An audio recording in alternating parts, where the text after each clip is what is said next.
আজ যেন আমাকে কথায় পেয়েছে। অনেক কথাই ভেসে ভেসে আসে। দুটো আলাদা পৃথিবী, দুটো আলাদা জগৎ। আমি দু জায়গারই আস্বাদন নিয়েছি।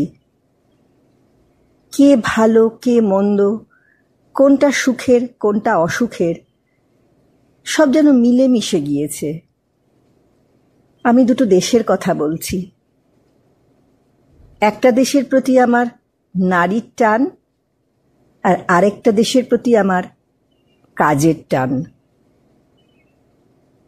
দুটো দেশেই আমি অনেক কিছু শিখেছি, অনেক কিছু পেয়েছি। তবে দিয়েছি মনে হয় দ্বিতীয় দেশটাকেই বেশি, যেহেতু দ্বিতীয় দেশটাতে যখন আমি পদার্পণ করেছি তখন আমি অনেক অভিজ্ঞ হয়েছি জীবনের চলার পথে। প্রথম দেশটা আমার মায়ের দেশ, আর দ্বিতীয় দেশটা আমার সন্তান ধারণের দেশ। একটা দেশে আমি জন্মেছি এক মায়ের গর্ভ থেকে, আর একটা দেশে আমি আমার গর্ভজাত সন্তানকে জন্ম দিয়েছি। তাই এখন দুটো দেশকেই আমার জীবনের একটা অচ্ছেদ্য অংশ বলে মনে হয়। কোনোটাই কম নয়, কোনোটাই বেশি নয়। দিনের শেষে দুটো দেশেই যেন আমার মনের আধখানা আধখানা অংশ আমি ছড়িয়ে দিয়েছি।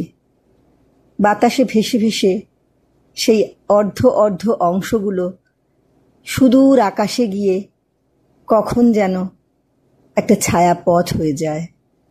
আর আমি দূর থেকে যে দেশে থাকি সে দেশে থেকে আমি সেই ছায়াপথকে ভালোবেসে চলি।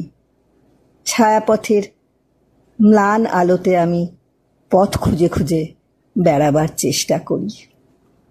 তুমি আর না কাঁদা মোরে, দুঃখের মালা রেখেছি গেথে শত বেদনার সুরে।